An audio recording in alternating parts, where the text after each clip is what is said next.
All right. Hey, everybody. Welcome back. It is already Friday again already. So welcome to the Friday night block party. So it's been a crazy, interesting week.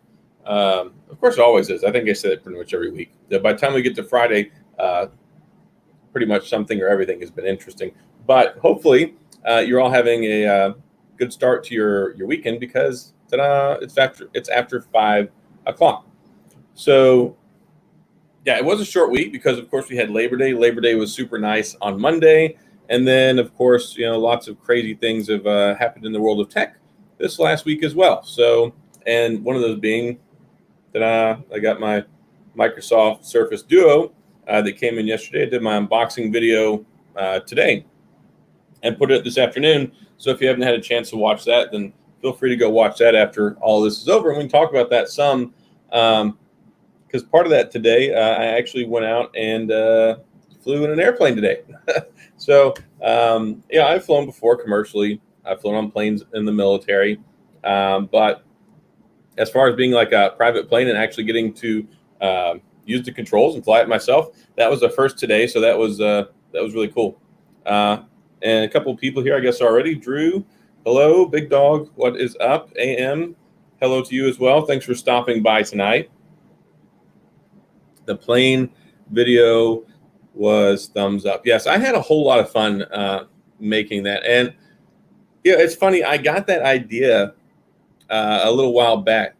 This wasn't something where I can't say that it's been a long-term plan, but I've been wanting to go fly for a long time. I used to work at a local courthouse here as an assistant county attorney there, as a contract specialist. I used to, do contracts and stuff.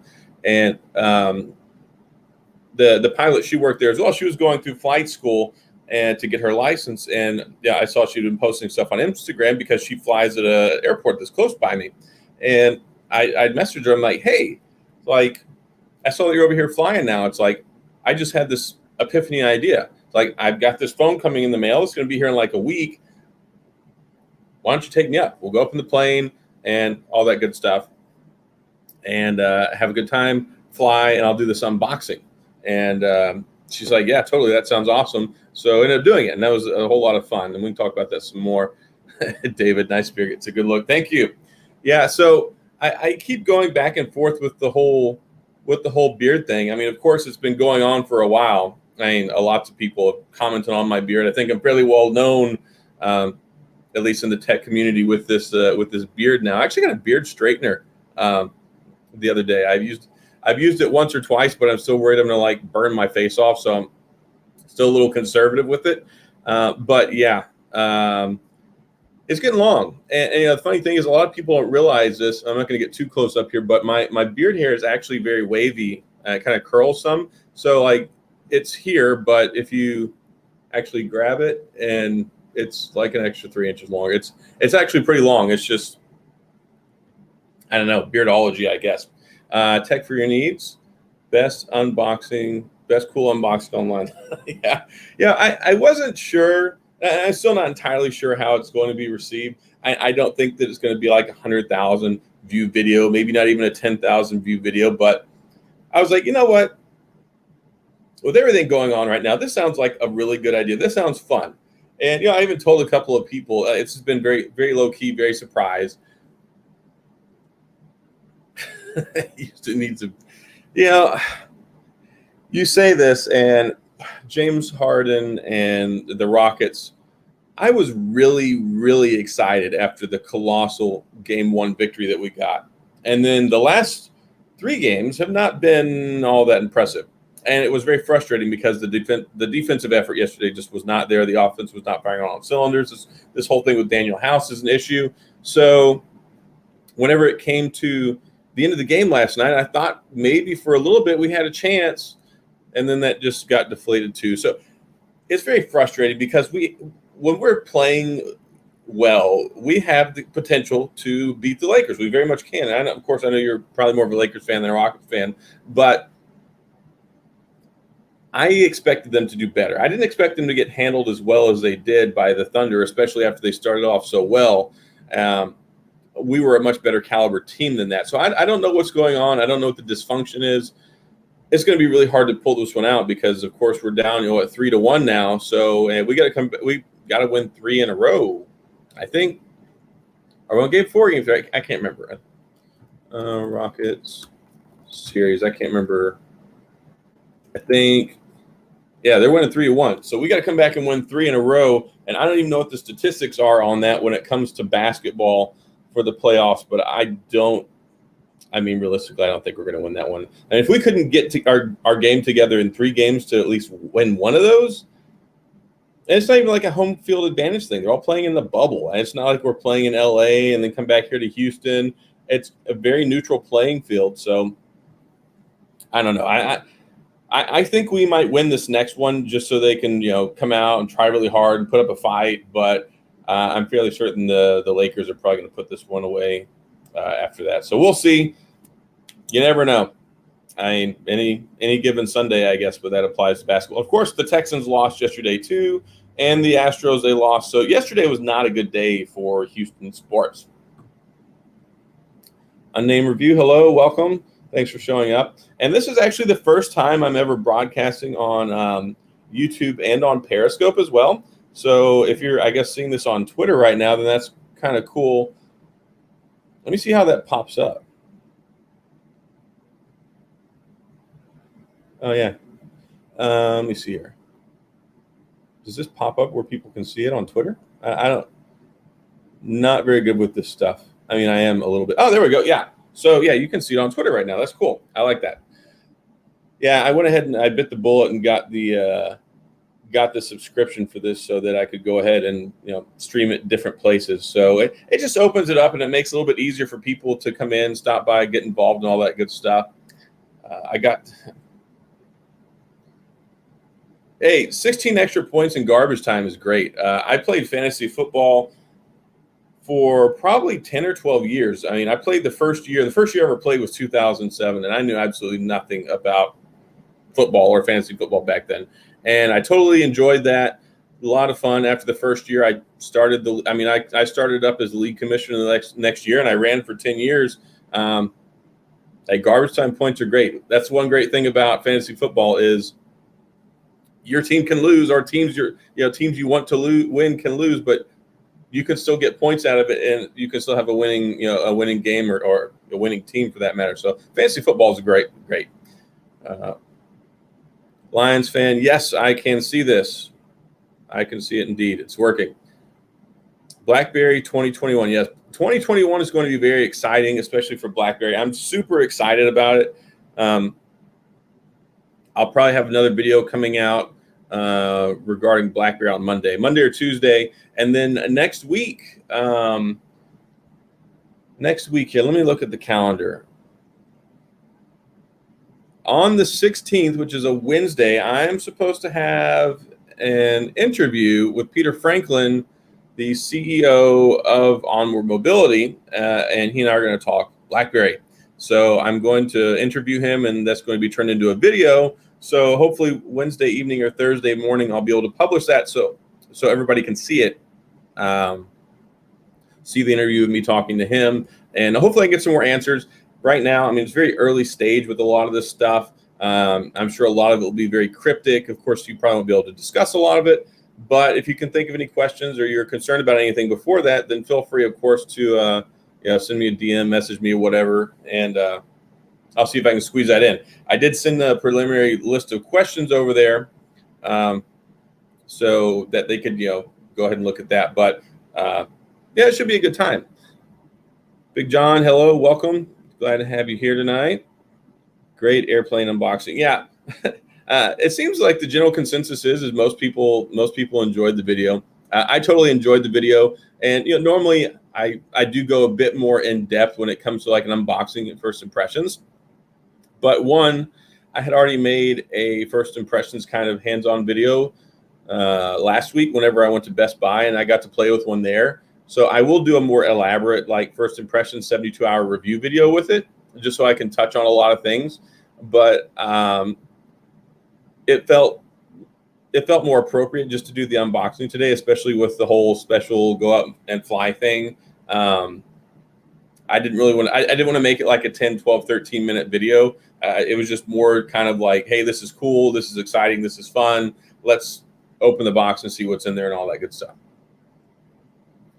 What is your main phone? My main phone right now is the Samsung Galaxy Note 20 Ultra, which I filmed everything with today, and I also got the DJI OM4. I bought the brand new one, and that's what I used on the plane, and it worked beautifully. So I had some complaints, and I talked to Dan about this on Wednesday night on our regular show, because it says that on DJI's website that the Note 20 Ultra is compatible. You can use it with the OM4. Yes and no. So when it comes to the OM4, it has this special little bracket thing. So it's like a quick disconnect, and you just pop your phone in here like a normal mount, and it uses the little thing on the back and connects magnetically, which is great. However, if you have your phone, the Note 20 Ultra, and if you have a case on it, or even if you try to use it without the case and use this, it's too heavy. And it sits like kind of off-centered and cockeyed or whatever. But the thing is when it comes to the OM4, it actually comes with this special little metal like thumb ring on the back. And I really hate having this in my case right now. But there's a sticker you put on here, and then you attach this on the back. Of course, I guess you can do this as well. This little number that people like to do. But this is the same as this. So this right here, if you affix this to the back of your phone, it will connect to the OM4, and it works perfectly. So I didn't have any problems with that today. And then I plugged in my my USB-C adapter and plugged it into the 3.5 millimeter headphone jack, hooked it up to the headset for the plane, and it worked like a champ. And also, I'm using the Duo right now. I put my other SIM card in this one, so that's what I'm rocking. My Z Flip and my regular folder sitting on the sideline right now. Totally don't blame you, Lions fan. I love the Z Flip. The Z Flip is probably my favorite phone so far this year. It's very much a toss-up between the Z Flip and the Note 20 Ultra. I like both of them a lot. They're both fantastic phones.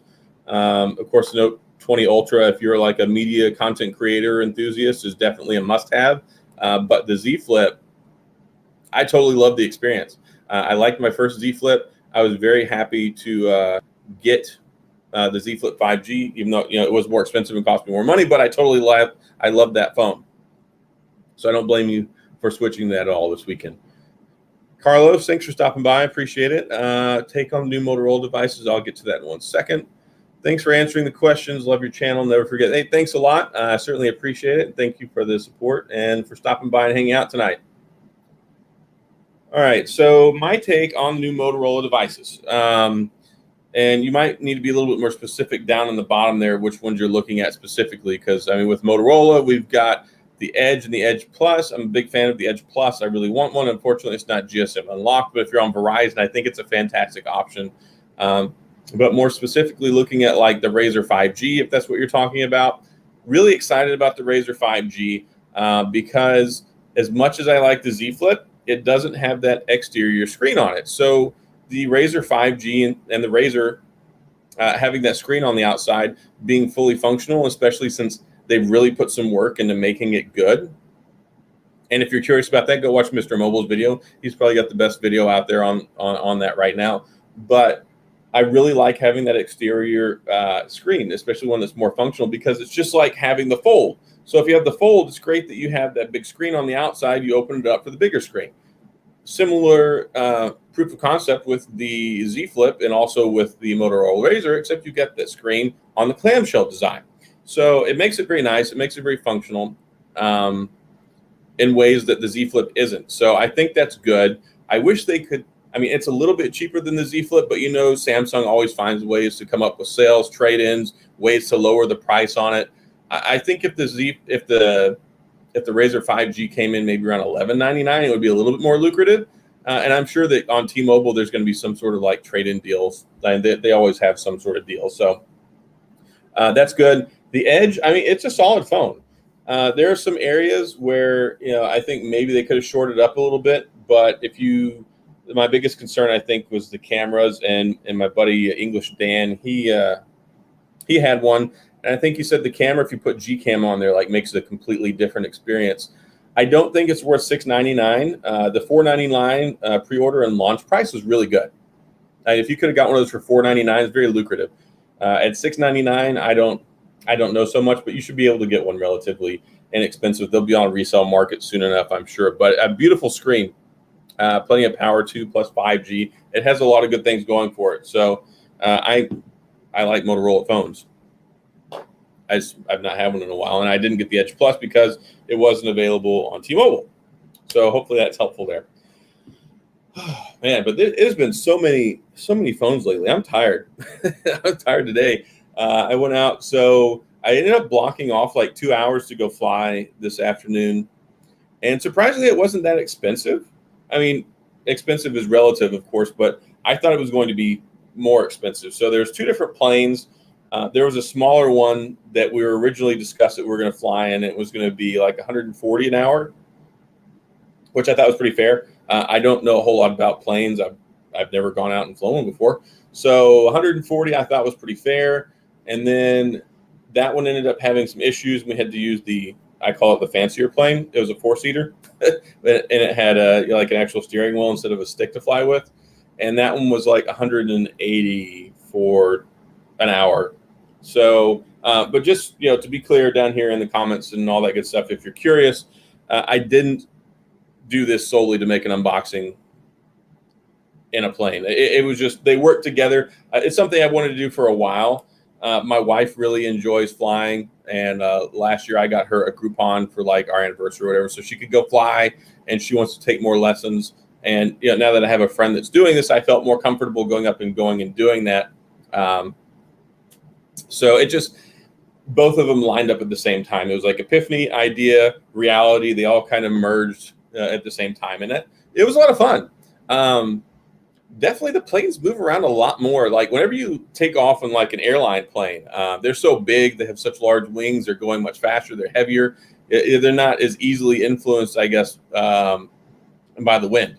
But when we were flying and going up, there's a lot of, back and forth and a little bit of drop, a little bit of move around, very little turbulence from what we hit, but there was a little bit of a choppy part. But overall, it's just funny how it works, like the whole thing, because a lot of people don't own planes, I guess, because they're really expensive. The planes themselves, I don't think are astronomically expensive for smaller ones. It's just they require a lot of maintenance, a lot of upkeep, fuel costs, storage costs, and all that stuff. So I don't foresee myself being a plane owner anytime in my lifetime. But I think I am going to go take some more lessons, though. And maybe see about working towards getting my license maybe over the next few years. And maybe I'll give that a whirl. I actually have a cousin who's a commercial pilot. He flies with United. He loves flying. He flies all the time. Well, he did prior to all the stuff happening anyway. Cam, welcome. Glad to have you aboard. Thanks for showing up. Not talking about anything too crazy here right now. I don't know if anybody else is going to show up tonight. I didn't really send out any invitations. I always have a standing invitation for Dan. He had mentioned that he was originally planning on being here tonight, but then he had something come up with his family. So I don't know if he's going to be on. And then Scott Peachy, he's one of the other ones that kind of has an open invitation. So he might pop in at some point. I can give him a hard time if he shows up. But here we go. Yeah, you can apparently. So if you use StreamYard, I'm sure you can use OBS and a couple of other things, but I have like the bare minimum, like cheap, free StreamYard, and it works fine. You can have up to like 6 people. You can stream to like one place or something like that. I went up to this one. It took away that stupid little duck StreamYard logo in the top right, and it's $25 a month. If you sign up for the entire year, it comes down to $20 a month. But I wanted to test it out before I make that commitment. Not like I don't stream all the time. I am a little irritated though.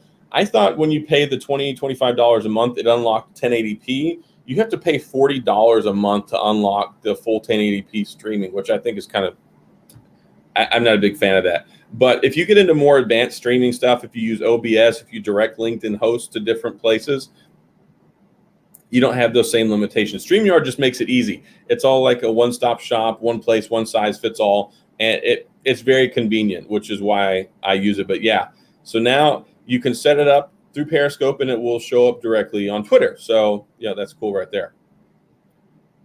Ed, welcome. Glad to have you here tonight. Thanks for stopping by. So yeah, biggest thing on my agenda right now, other than not doing a whole lot of anything this weekend because I've been so busy. I was off for like 5 days at the end of last week that rolled over into Labor Day, so that was a whole lot of fun. But I ended up doing so much stuff that I didn't really feel like I was getting much of a break. Like I still felt really tired coming into this week, even though it was a short week. So this week I'm not doing a whole lot of anything.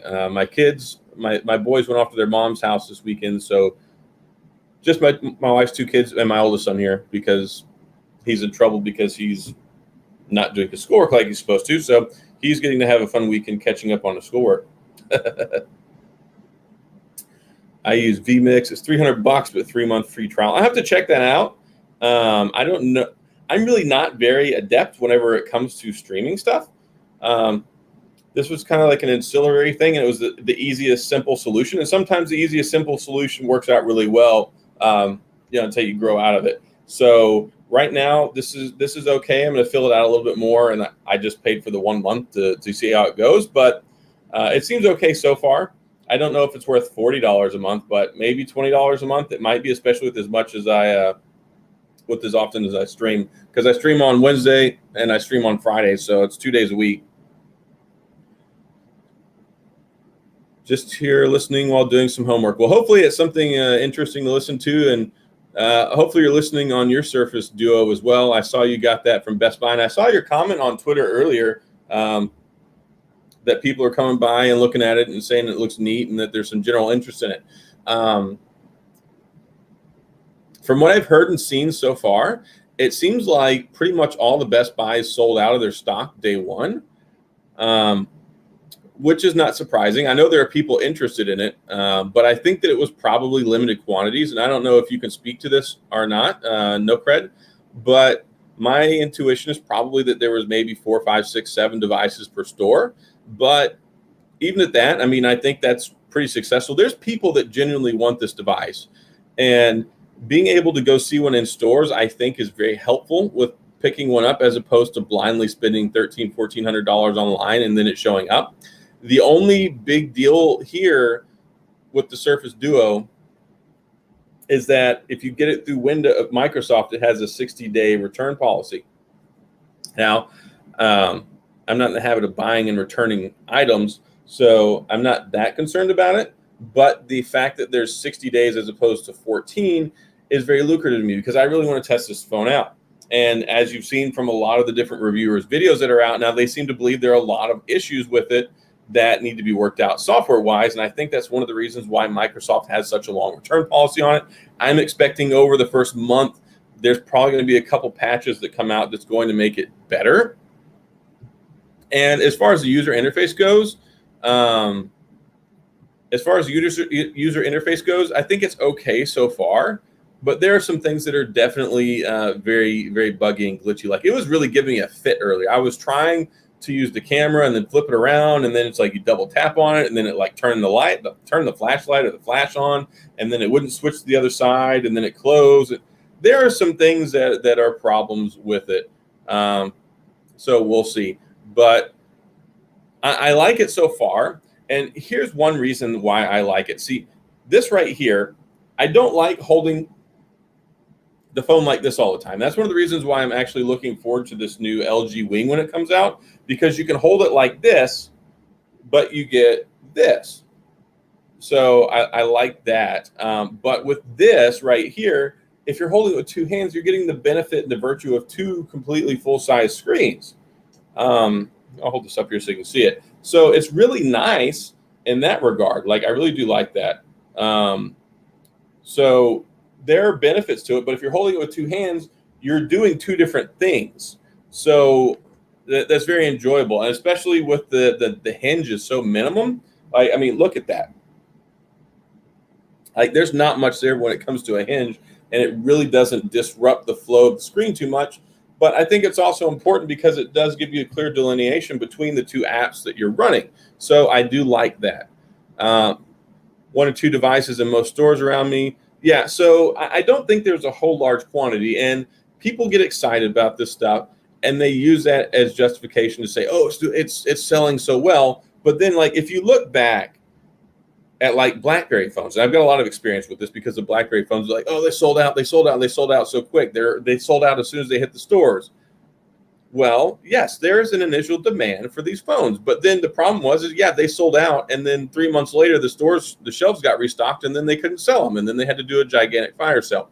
I don't think that's going to be the issue here. I think one of the reasons it's so expensive is because they probably kept the quantity low, so they don't end up with a bunch of them sitting on shelves.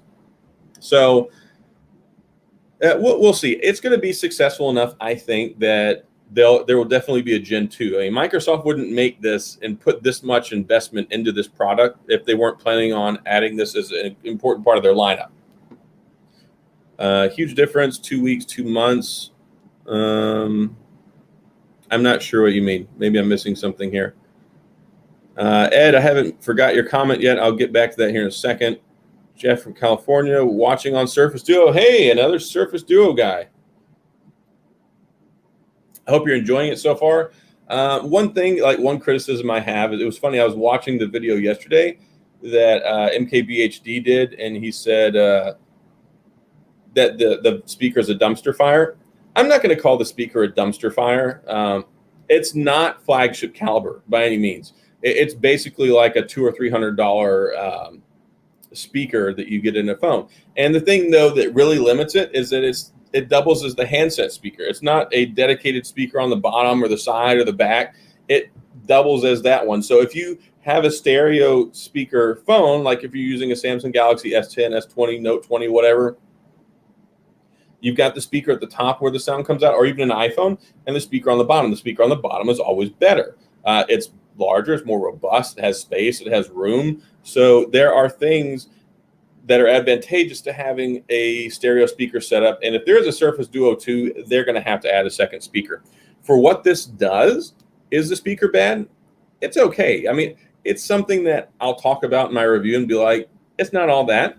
But did I enjoy listening to music on it earlier while I was playing on my phone? Yeah, I thought it was okay.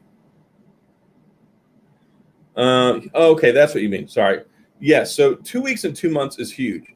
And I also don't think there's a restocking fee with Microsoft. So, I mean, that's cool too. That's one frustrating thing with Best Buy is if you go buy a phone from them, you have like a $45 restocking fee. I'm like an Elite Plus, Max, Ultra, Prime Time crazy member there. So even having like a normal 60-day return policy or whatever it is, it's still limited to 4 days. So 14 days. So you always get 14 days with them. Any phone, whether it's $100 or whether it's $2,000, you have that like $45 or $60 restocking fee, whatever it is now. So I don't like that. But I went into this device knowing that it was not going to be perfect on day one.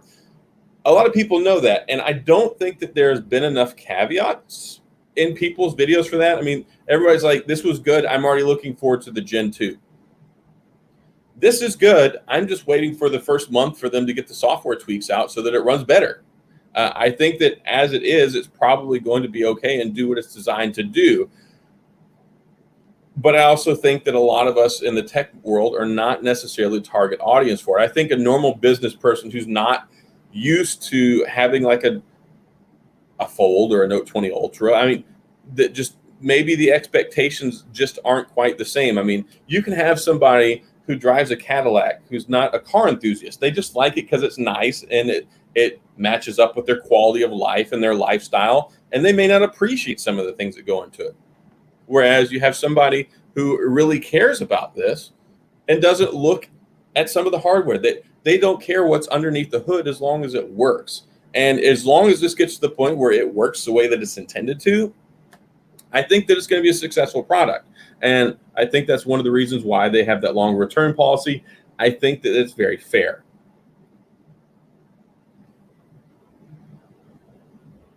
Oh, and here's another important thing. I don't agree with MKBHD, but I'm also using Bluetooth for calls, Zoom. Yes, that's a very important thing. So you have people that complain that, oh, there's not a headphone jack anymore. But most people nowadays, I think, are using Bluetooth. Then you have people that use Bluetooth who are like, well, I don't care about the headphone jack. This sounds just fine. But then you have audiophiles who are like, no, you got to have a headphone jack. If you don't have 32-bit quad DAC, you're not going to get the hi-fi sound.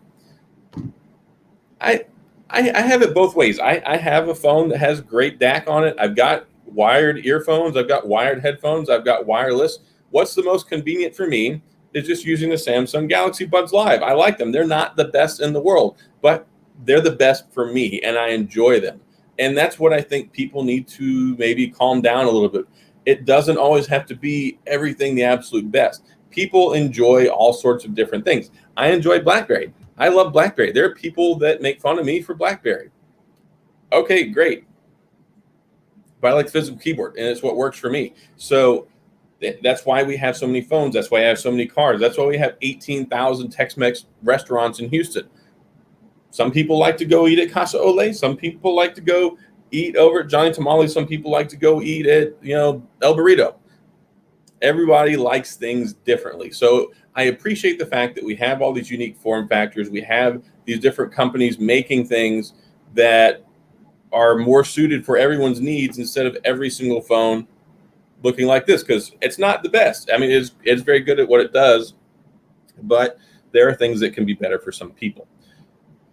All right, now let me answer this question. What device am I most looking forward to? Well, the device I'm most looking forward to is going to be the brand new Onward Mobility BlackBerry device.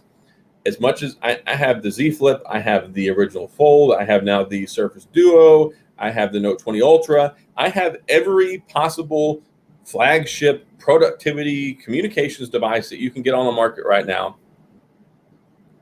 And I still prefer BlackBerry. I prefer the physical keyboard. It is the best for me. I spend more time typing and talking and tweeting and replying to emails and all sorts of things on my phone than I do playing games, watching Netflix. I have a tablet for that stuff when I'm at home.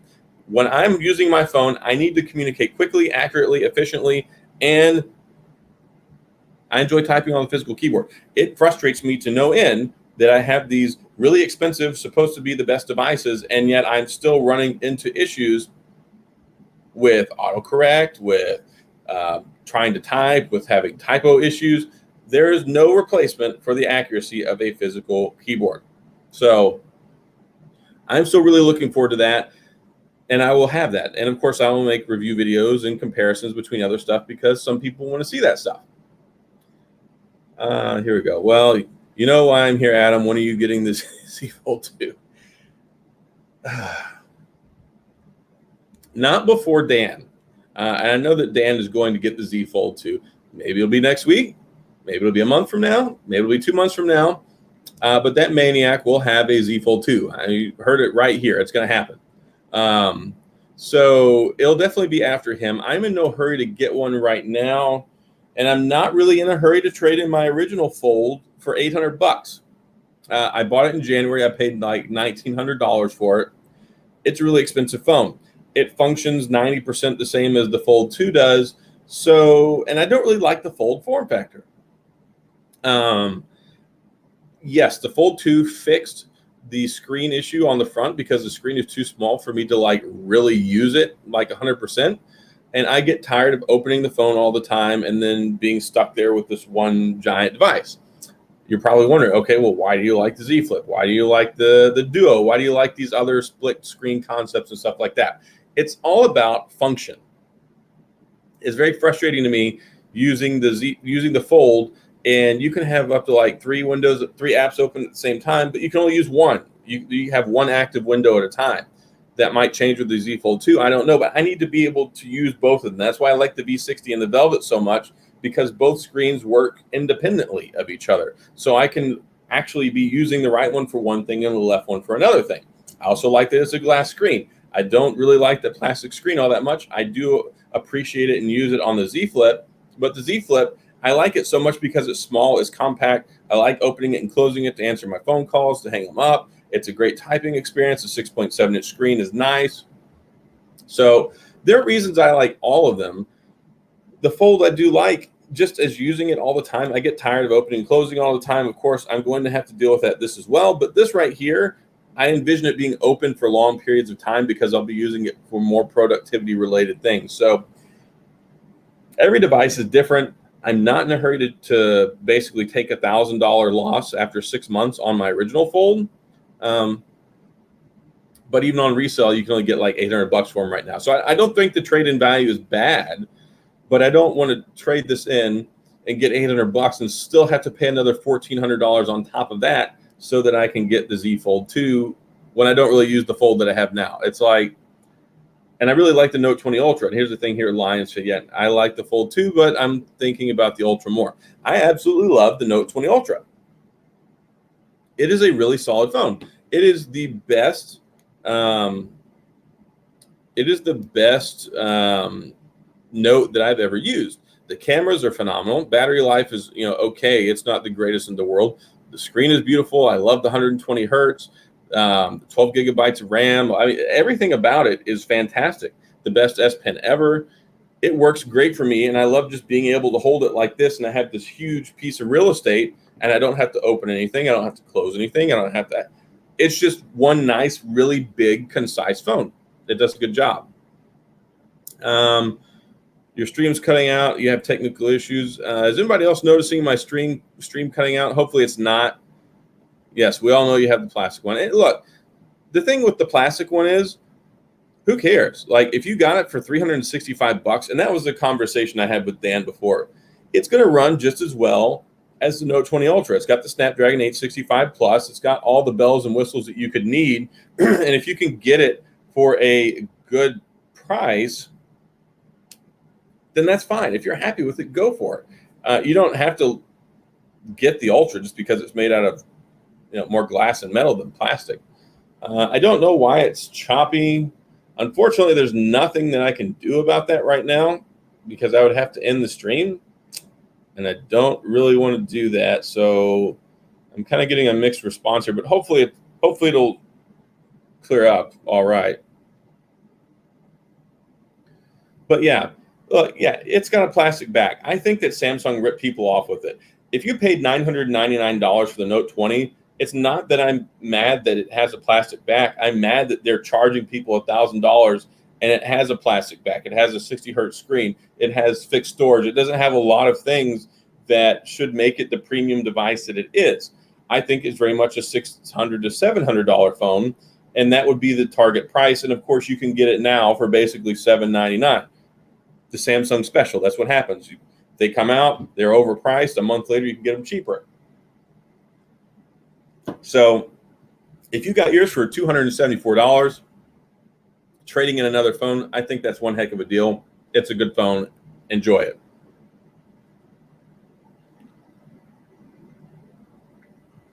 Oh my gosh. Let me try something real quick. I'm going to try and turn on a hotspot on my phone and connect to this. I can't reset my router right now. Hotspot.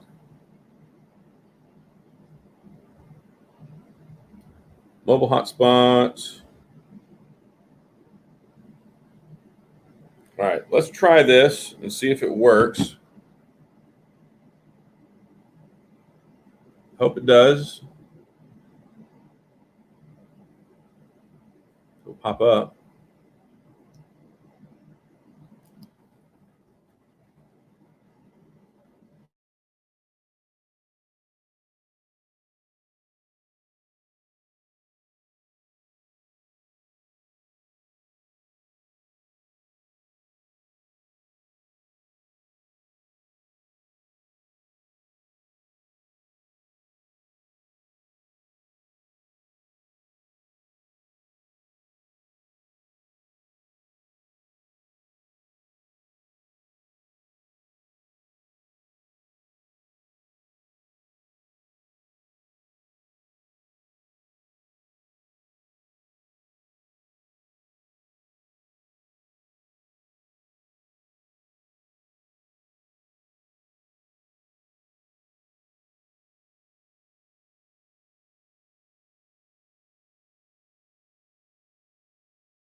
All right, is this any better?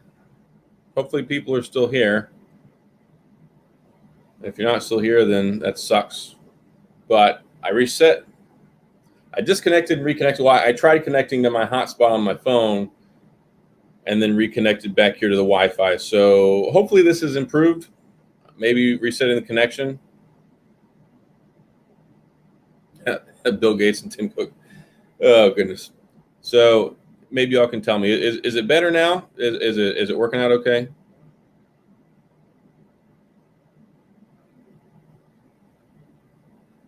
I don't know. I don't even know what I was saying at this point.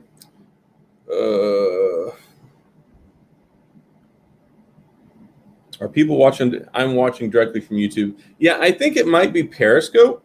It is streaming to 2 different platforms right now, Cam. So I've got it on YouTube, and then it's also streaming on Periscope through Twitter. So maybe that has something to do with it. Maybe the people over on Periscope are having issues watching it on Twitter. And you know what? I actually had that problem earlier. So actually, this makes sense to me. I was watching Ian's Tech. He was doing a stream earlier with some guys, and when I watched on Twitter and I clicked on the video through Twitter, it was having issues. But when I went straight over to YouTube and then hopped on, then it seemed to be okay. So if you want to continue watching, if you don't want to have the issues, I recommend just go over to YouTube and then click on the video there, and it should be okay. But I think if you're watching on Twitter, that might be where the problems are at. And they might just be having issues today. Because like I said, I was watching a stream before I got on earlier, and I was having a similar issue. So that might be what it is. So, but if you are watching and having those issues, I apologize. That's out of my control at this point. Yeah, it's very frustrating.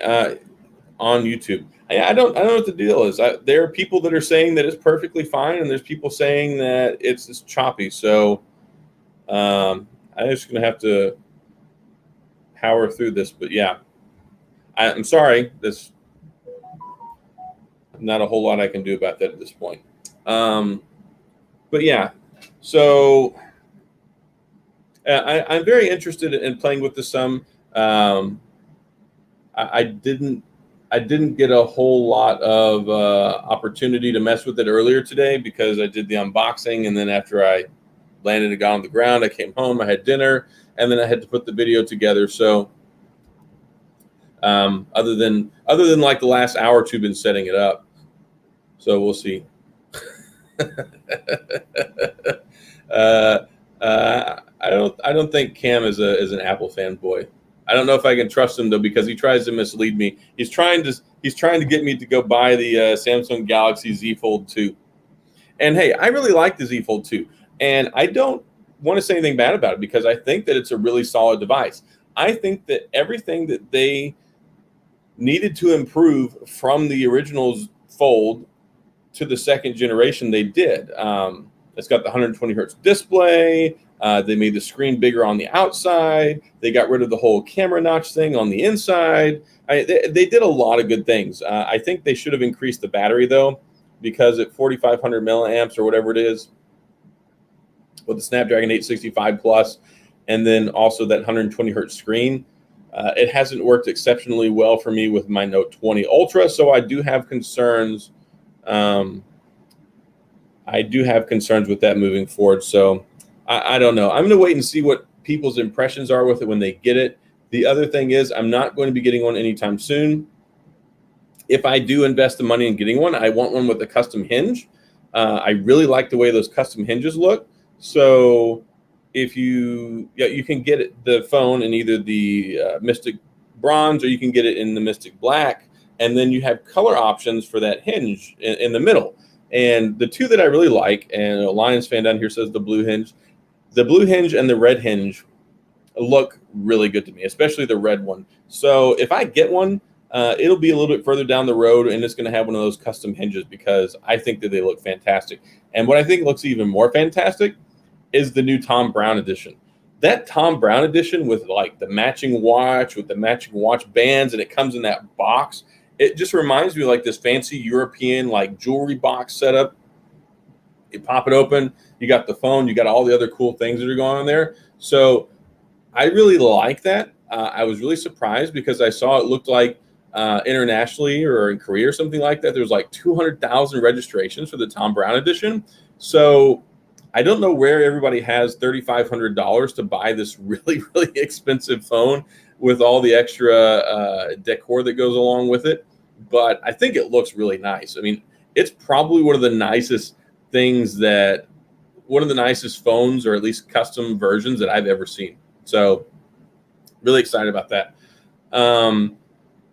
Yeah, one other thing. Yeah, I wasn't really planning on talking tech so much tonight.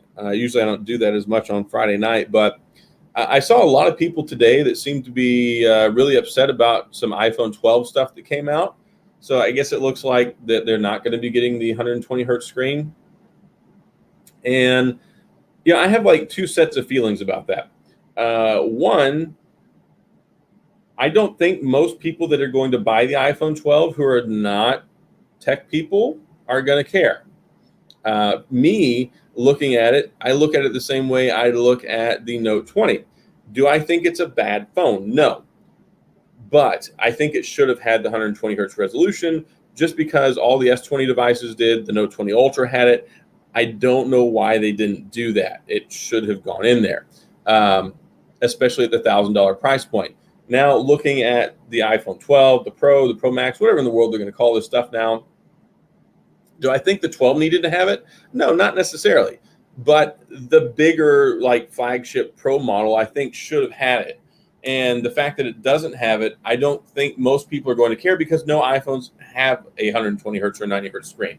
So my thought process is that you're going to try and set yourself apart to be the premium, the pro solution when it comes to phones. I think that it needs to be in there, whether the end user cares about it or not. People in the tech world, there's a lot of, like, wailing and gnashing of teeth and renting of clothes and all sorts of stuff today. Like, oh no, I just don't care. I really don't. I don't have any Apple products right now other than my MacBook Pro, which I'm streaming on. But yeah, I was using an iPhone 8 Plus and I was perfectly happy about it. It doesn't matter to me if I have an iPhone 8 Plus or an iPhone 11 Pro Max. They run the same to me. And I actually like Touch ID versus having Face ID. So if they make an iPhone SE Plus, I would prefer that. And I would like to pay $500 or $600 for it. I don't get excited about Apple products. They have the best watch there's nothing really comes close to the Apple Watch. When it comes to iPhones, they work really well and they last for so long. And they're very powerful. They're very capable. I like what they do. I like how they work.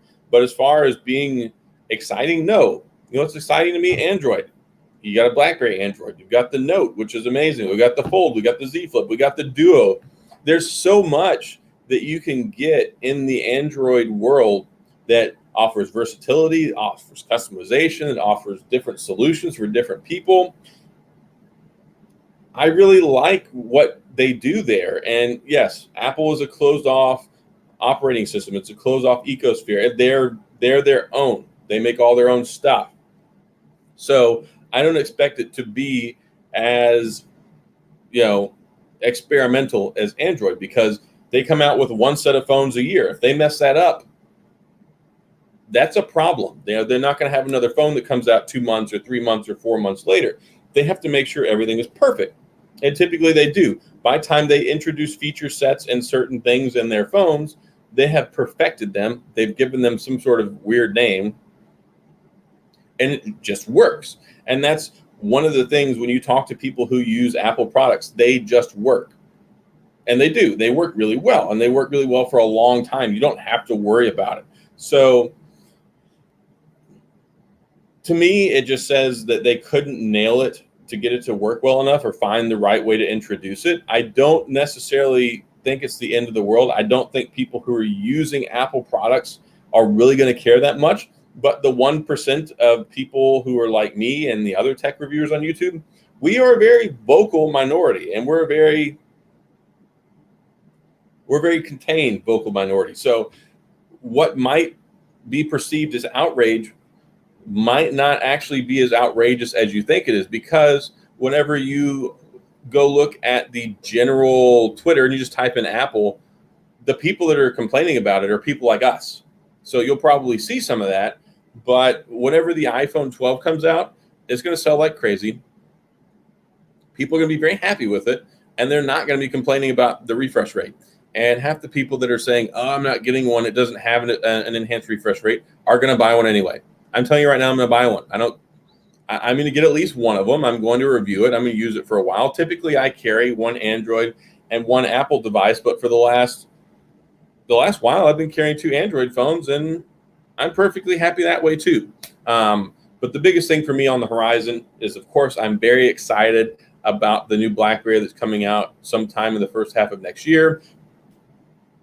Really excited about my interview with the CEO next week. Really excited to ask those questions and bring that information to people who do care. And I think that's going to be great. But in the meantime, I have no shortage of Android devices to use, and it doesn't hurt my feelings. So when it comes to the iPhones, I'm going to pick one up. It still has the best-in-class keyboard as far as I'm concerned. I love typing on them. It is an absolute typing dream if you have to use a phone that's not a physical keyboard. So, yeah, I mean, it is what it is. We'll see. There are going to be some people that are mad about it, but there's people that are mad about everything. And if you're here, you probably follow a lot of tech people, so you probably see them complaining about it, which is why it may seem like it's a bigger deal than it actually is. Oh. Slide that duo over this way. This one? Right here? We can talk more about it later. Just hit me up in the DMs there, Scotty. Let me see. Yeah, so we need to go ahead, and I want to address this. I didn't forget about you, Lions, man.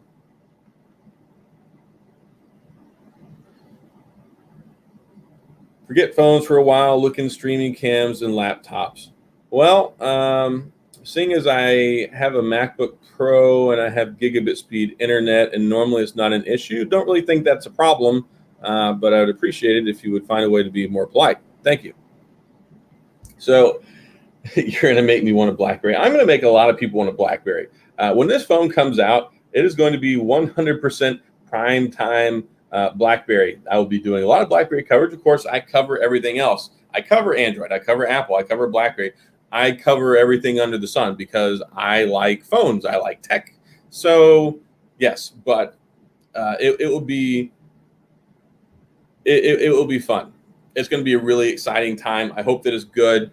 I think it will be. I think they're going to have some good quality specs in there, and I think that it's going to be great, and it's going to make a lot of people happy, and hopefully it will be good enough for a second one as well. I really like to do it. Yeah, I like it so far. I think that the videos that have come out so far have been just a little unfair whenever it comes to the overall device. Like, it's just kind of like LG. So before, like, they talked about the Wing, they talked about the Velvet, they talked about the V60. People trashed them before they even hit the streets. It's like, you haven't even gotten it. You haven't given it a chance. You haven't put your hands on it and used it for a while. You haven't learned its ins and outs. This is a first generation product. It's just like when they come out with a new car that people always say, don't buy the first generation of a new car. They always have issues. They have quirks they have to work out. The same thing happens with phones. As long as it's not a fatal hardware flaw and they can fix some of this stuff with software, I think that it's going to be all right. Now, like Mr. Mobile says, buy tech for what it is today. Don't buy it for what it is tomorrow. Okay. Yeah, great. Granted, that is very solid advice. You don't have anything to be mad about later, but that's not always that big of a deal. I mean, it's functional. If you go into it knowing what the issues are now, as long as you're making an informed decision, I think that's fine. I think there are a lot of people that really want this phone. I think there are people that want this phone to succeed, and I think there's people that's going to be perfectly happy waiting for the software updates to come along to fix some of these things and make it better. But yeah, it's an expensive phone. I think that's a bigger hurdle right there. If you're looking forward to getting the device, then go ahead, go for it. I think that you'll probably enjoy it. Go ahead and watch some of the videos, but don't don't get wrapped around the axle with the negativity towards this device. I don't think that it deserves the amount of negativity that it's getting right now.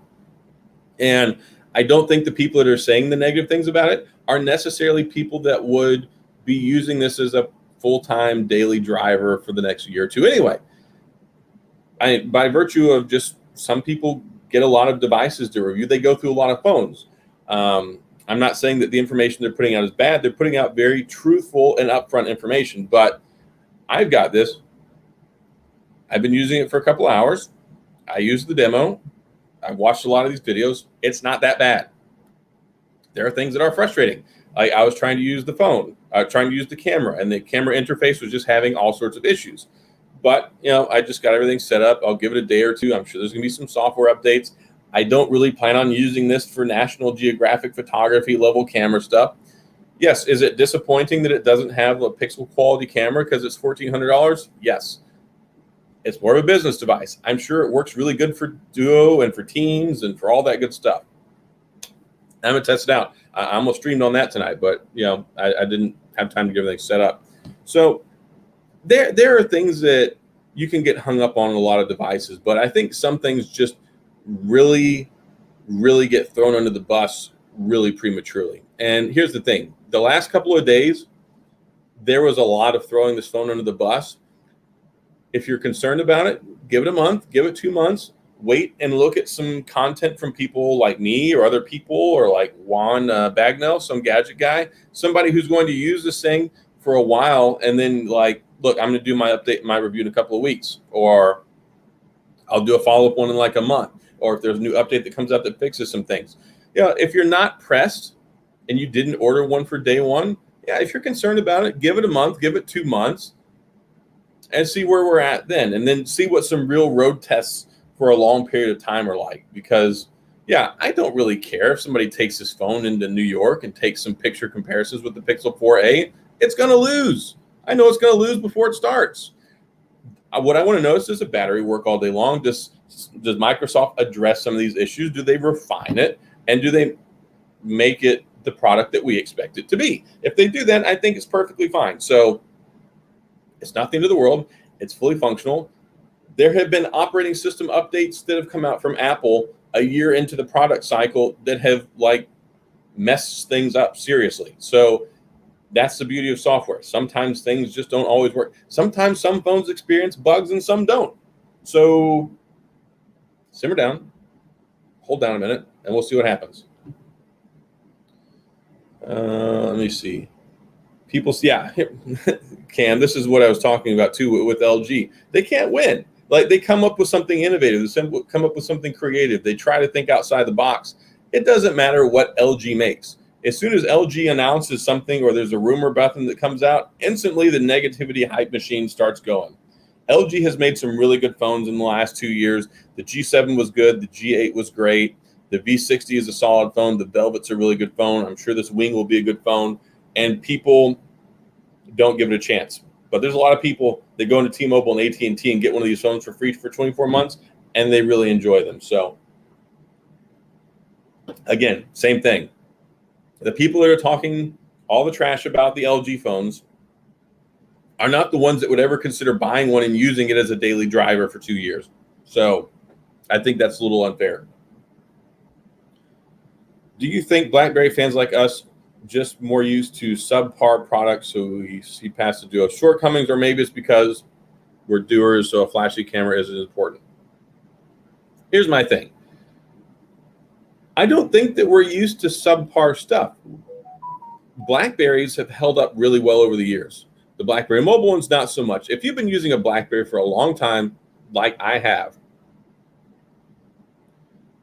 you care that it works, that it does what it's supposed to really well, and that you can do your typing, your productivity. So when I go out, I could pick up a BlackBerry Classic, and if it had a modern processor in it, and I had access to certain apps like Skype, like Slack and Twitter, I would use it right now.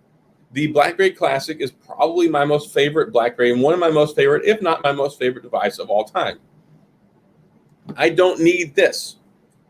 I don't need this. If I had a really good BlackBerry that just took decent pictures, had a battery that lasted all day long, and was made really well.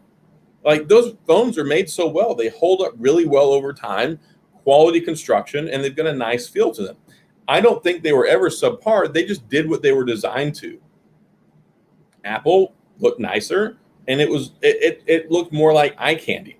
Like, you have all these Blackberries after Blackberries, and people are like, oh, I'm tired of Blackberry. What? I can get this 3.5-inch or this 4-inch or this 4.7-inch screen, and I can use Instagram on it, and I can use all these other things. The thing was, there was this one-size-fits-all approach for a really long time. And then everyone said, okay, this is the way everything has to be. So then all the unique form factors and all the unique phones and all the different stuff went like this and converged into what we got with the slab form factor and the everyday phone that we have now in Android and we have in Apple. Now, everybody's like, all right, we've got this all over the place. Now let's kind of widen it back out, and we'll cast that net a little bit wider and try and come up with some more creative stuff. I think that 2021 is the best year for success that BlackBerry is going to have in the last 6 years. Yes, it's running Android. That's fine. I'm okay with that. I don't care that it runs Android. Yes, I miss the BlackBerry OS, but here's the thing that a lot of people miss out on. BlackBerry 10 was all swipe gesture oriented. What do we have with Android now? It's all swipe gestures. If you look at what they've done with the Duo, if you look at some other launchers, they can kind of customize that. So if they can make an Android overlay that looks and operates kind of the same way BlackBerry 10 did, but you have all the functionality that you get with the performance, the processor, all the app support that we have nowadays, plus the best time ever for cameras and battery life and all these other things, to me, it's a no-brainer. There's enough gap that we've had now that it's like, okay, this kind of settled down. We know BlackBerry Mobile's on the way out. They're gone. We've got this 5G device. It's going to be a brand new keyboard. It's going to be running Android. We'll have Android 11 with it. I think it's a win-win. And I think it's a far enough removed that enough people have kind of let their BlackBerry 10 devices go to the side. A lot of people didn't want to upgrade before because they didn't want to move over to Android. Now, if you've got a BlackBerry that doesn't have voice over LTE support on T-Mobile in January, you won't be able to use it anymore. 2021 is going to be a time for a lot of people, I think, to jump on board with the new BlackBerry. I think it's going to be really good. I have confidence that it's going to be a good device. And, I mean, it can't be bad. If you're making a $600 or a $700 or an $800 BlackBerry in 2021, you're getting a really good phone. I mean, look at what you can get for $300 or $400 now. So I think it's going to be about a $600, maybe a $700 device. I think it's going to check all the boxes. And I think it's going to have a really good keyboard experience. So we'll see. Yeah, and this right here, it might work out well too. Using it so far, I'm trying to adapt to the Duo. I'm not a big fan of SwiftKey, but that's what's on here. So I'm trying to swipe some with it. My thing is whenever I need to type, I like to type really fast. I'm trying to find the best way to communicate with this device, whether that's using it with the keyboard split on both screens or the swiping or how I need to do it. So I'll get more proficiency with it over time and get better at using it. But so far, I like it. And I'll have my thoughts and stuff. I'm going to put together like a 72-hour review here in like 2 days. And we'll go down that road and talk about some of that stuff. But I think it's legitimately a good device to get excited about it. It's cool. It's novel. I don't think Microsoft is going to abandon this. I think this is the future for them. Let me see. Can't wait for the new phone. Yes, it's going to be awesome. Mi 3. I think having a physical keyboard in 2021 is an amazing idea. People are communicating more than ever. A physical keyboard gives you the ability to type quickly, accurately. You can use all your punctuation. You can use all of your stuff. You have all your characters available to you. It is just the best way to type. As far as if you type all the time, Apple's keyboard is really good. I think it's the best as far as a non-keyboard alternative. I don't think the world needs a BlackBerry that doesn't have a keyboard. That's what they're here for. Don't try and be the best, Samsung, be a BlackBerry. Don't try and be an Apple, be a BlackBerry. We're at a time now where it's easier than ever to work through partnerships to bring these phones to market to where there's less liability with costs, overhead, things sitting on shelves. I think they're going to make a good phone. I think FIH, which is Foxconn effectively, is going to make a good device. And I think that right now, yeah, they are. I mean, if you think about keyboard, BlackBerry is it. And then security. They need to bring back that triad of productivity, keyboard, and security. Bring all that back in and get it good to go. I'm not an Apple fan. Yeah, that's my thing. And if I tell people, like, look, if you're looking to switch from a BlackBerry, typing on Androids can be a very frustrating experience, especially depending on the keyboard and the phone and what you're used to. I always recommend people basically, look, if you're looking to leave BlackBerry, go to Apple because they have the best keyboard, and that's what's going to let you do what you need to do. Yeah, we'll see. I'm hoping that they put an AMOLED screen. I really didn't like the LCD screens in the BlackBerry Mobile Key 2 and the Key 2 LE. Like, all of those LCD screens were not good quality LCD screens. Apple has done good things with LCD screens in their lower quality phones and in their flagship phones of the past, but I really think that this new BlackBerry phone is going to need to have an AMOLED display. And yes, this is another reason why I have confidence. Foxconn did the Classic. As far as I'm concerned, the Classic is the best BlackBerry that's ever made. I would be really happy if they made a slightly larger Classic. Like, if they made a slightly larger Classic, that nice rounded rubberized textured back so you get a good grip on it. You got the metal frets in between the keys. You got the metal around the border. It was just a good phone. It is a great device. So I'm hoping that they're going to make something very much like the Classic, or an updated version of the Bold, but with like decked out modern specs. I think that they're going to ditch that. The whole launcher thing is terrible. It's a resource hog. I disable the hub. The Android app hub is junk. I disable it in every BlackBerry I have. That stupid shortcut thing over on the side. They did not test that stuff out. If somebody sat there and said, yeah, this is going to make your BlackBerry more productive, they didn't use it. It did not make it more productive. It made it less productive. It sucked up resources. It slowed down your phone. It overheated the processor, and it just was not good. Yes, my full Pixel 4a review has come out and is posted. I did my original video, the unboxing. I did the 72-hour review, and I did the full review, and that came out, I think, probably like 2 weeks ago. So you can go check that out. Oh my goodness, this guy. Oh, I blocked the wrong guy. There we go. All right, sorry, Gemini. I hit the wrong button. If you try to type in the next 5 minutes, it's not your fault. Thanks for stopping by, Ed. I appreciate it. Yeah, I just turned him off. Yeah, I tried to tell the guy, like, hey, dude, calm down.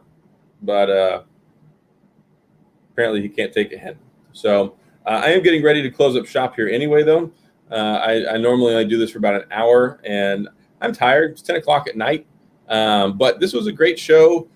Again, like, you know, I had planned on doing a lot more of, you know, not talking about phone stuff, but it seemed to be what everybody wanted to talk about tonight. And I've been trying to, you know, stay locked in over here with the comment section and keep you guys engaged. I know that everybody's got a lot going on. I appreciate y'all taking the time to come by here and hang out tonight and talk about all this cool stuff. I'm glad that I could answer some of these questions and offer some insight on some of the topics that y'all wanted to talk about. So I think it's been good.